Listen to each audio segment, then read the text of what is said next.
What we're going to talk about with Mac today is what he talked about at content to conversion, what really works in lead nurturing. He shares some real life results. He's a partner with Bluebird Strategies. He's been in marketing automation since 2008.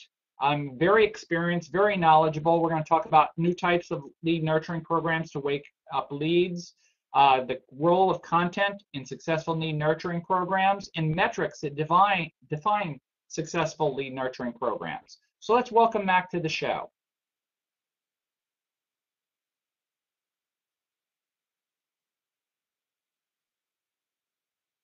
Thanks very much for having me. Mac, glad to have you here. I'll kick it off with the question I asked every guest when they come on the show. Who are you and what do you do?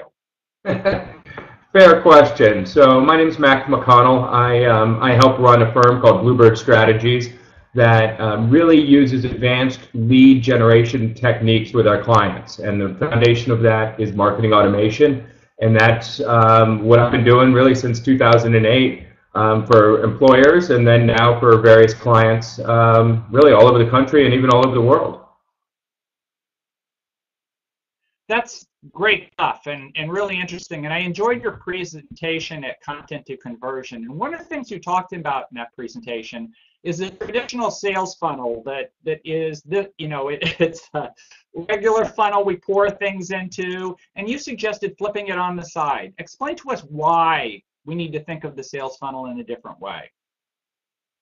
Sure, and yeah, you made the good analogy there about pouring stuff in the top and it comes down the bottom. And the reason I don't like the traditional funnel in its traditional format is that it's gravity driven. That the assumption is if you put more things at the top, more stuff's going to come out the bottom. And in modern B2B marketing, that is definitely not the case. Buyers have gotten smarter, companies have gotten smarter, competition's gotten more fierce.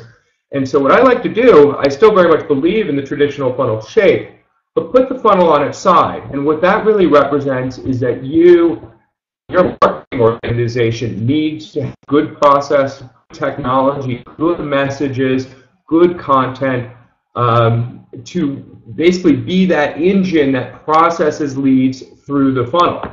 And without that, they're going to drip out the other side. And so you can capture somebody's interest at the wide end of the funnel, but without all those things I just described, they're going to lose interest and they're going to fall out of the funnel. And that's what I think one of the key things about flipping the funnel on its side is that you have the potential to lose a lot of leads if you don't have a good engine, some good process, some good content to make sure those leads are moving through. I think that's a good point. It's a process that you have to help them move through that process. So one of the examples you showed, and maybe it is the things falling out, was a funnel with a big bulge in it, like it had the snake that swallowed a rat, so to speak. Yes. So tell us about why you showed the big bulge in the funnel. Well, so the other side of having the funnel on its side with the potential for leads to leak out the wide end of the funnel is to have various choke points within your marketing and sales funnel. And if you have those choke points, you're going to get leads or opportunities stalled, and you're going to start to get that bulge. And I call it the Buddha funnel. I mean, it's sort of the Buddha belly in the funnel, and you can do everything you want to stuff leads in the side. You can have your engine running, but if you have a certain choke point, you're just going to stall leads, opportunities, future revenue in that process.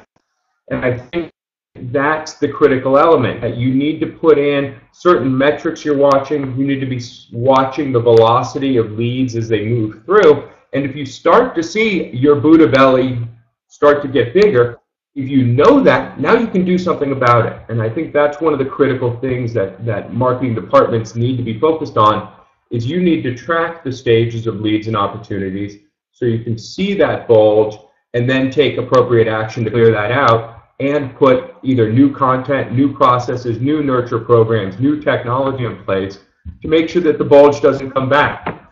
Because you can be a great marketer and focus a specific program to clear it out the first time, but if it just reappears another 3-6 months later, you still have the same problem, and you're still hindering your ability to get, for marketing, to get leads from its side of the house to real sales opportunities at the sales side of the house. Talk to us about the value of lead nurturing for B2B sellers. Jim Linskell, who was a guest on my earlier show, said that lead nurturing basically offers the biggest bang for the buck in marketing today. What is your take on the value of what your clients see from nurturing? Yeah, it's so good to hear Jim say that, because Jim is such an expert in analysis and analytics, and really has tools and tricks to identify how powerful nurturing can be. Whereas, unfortunately, a lot of the marketing automation platforms and the CRM platforms, make it difficult to really understand the value of nurturing. But long story short, I agree with him wholeheartedly. I think the techniques of nurturing, the creativity of nurturing is one of the most important techniques to a business-to-business marketer today. Same can be said for business to consumer, but it just takes a little bit of a different tone. But what nurturing allows you to do is really threefold. One is serve up relevant content to your audience at the right stage in the buying cycle. And that's what marketing automation has really empowered people to do.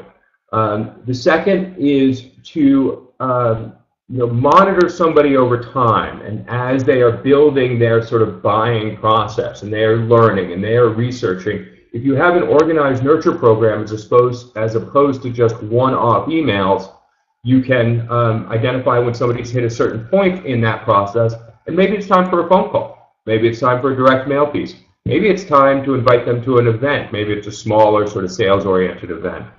And the third component is it starts to allow you to understand what the role of your content is in the buying cycle. And so you can map all of this out, but I really like to drill in and say, which content piece allowed us to increase the score of our leads, more than any other content piece? And if I can identify that, that's very powerful and allows me to do something with it. So no question, I agree with Jim. We're getting a lot of inbound inquiries around nurturing. A lot of companies now have marketing automation, but don't feel like they have the skill set internally or the time to think about it in a holistic view and be willing to build things, try them, test them, realize they work, realize maybe they don't work, and start over and continue that refinement and and execution.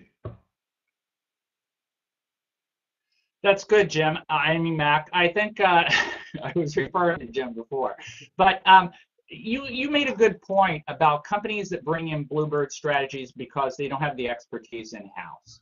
And one of the things you put up on the screen at Content to Conversion was a lead nurturing program with branches and decision points and everything. I know in my experience, the clients I deal with, they have a hard time coming up with 4 to 6 pieces of content to do one lead nurturing campaign, much less anything with that sophistication. What's your experience? My experience is very much the same. And when we start with customers, and I'd say most of our nurturing customers are people who have owned marketing automation for 6 months, maybe a year, are using some of it, but have not captured the full potential of it, and they really want to. They just either don't have the skill set or don't have the time. And really where we start is a very basic lead nurture. It may be just a 4-touch, 6-touch, very linear program that just gets them understanding of how do you think about content and messaging and putting it together in a holistic program. That also, the reason we start there is that allows us to do something quickly, get something up and running quickly for the customer, so they start to see the benefit of doing lead nurturing. It's not until we've done a couple of those for the client that we then start looking at branching logic, and particularly branching logic that's based on behavior, maybe is looking at content that somebody's consuming more than other types of content to make decisions. Because what we find with most customers that hold them back from doing that those big fun branches is either their data isn't good enough to really make those decisions. So either they don't have the right demographic data, they haven't segmented their database, things of that sort, The other thing that they often don't have is a complete content program.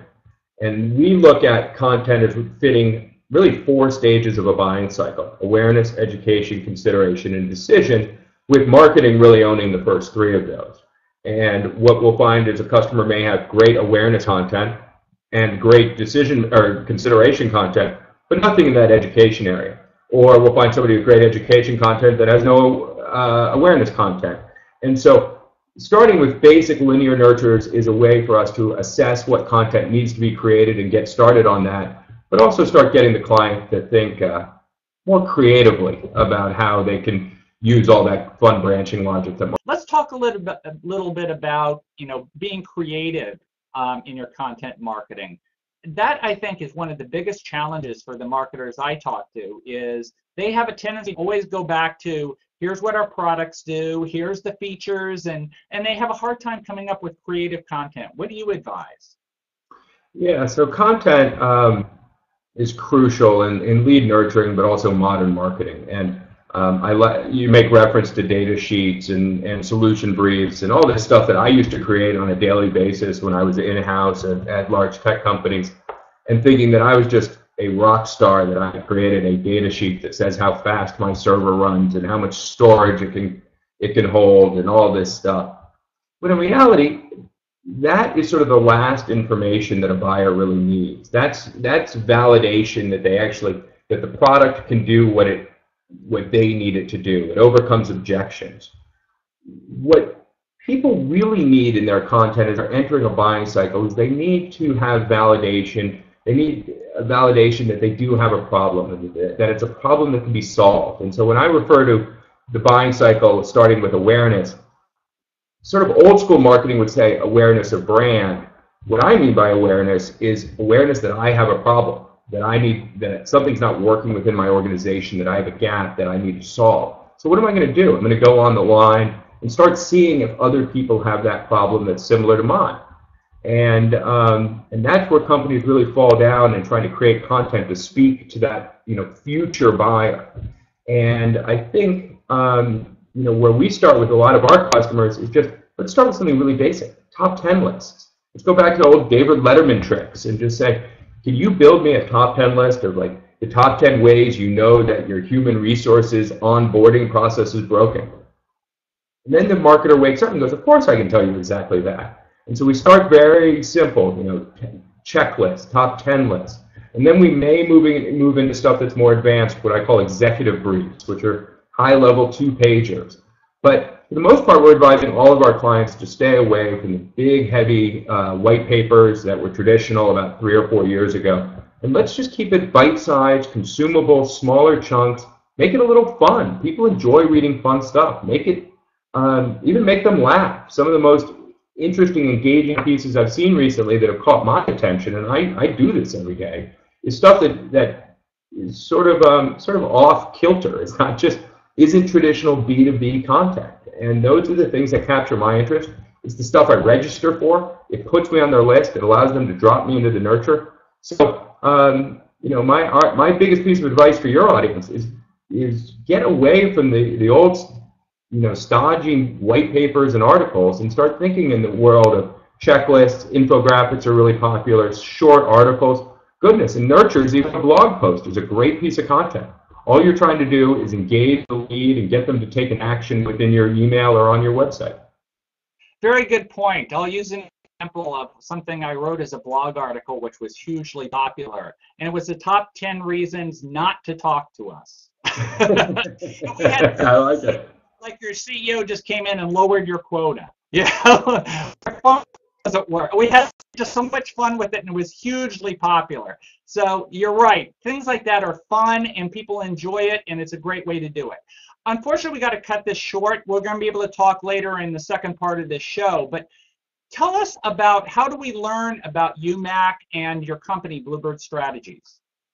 Yeah, well, the best thing is to visit our website, www.bluebirdstrat.com. You can even give me a call, 415-902-6611, and then of course follow us on Twitter. We also have a company profile page on LinkedIn. So long answer to a short question. Jeff, is you can basically find us in all the obvious places.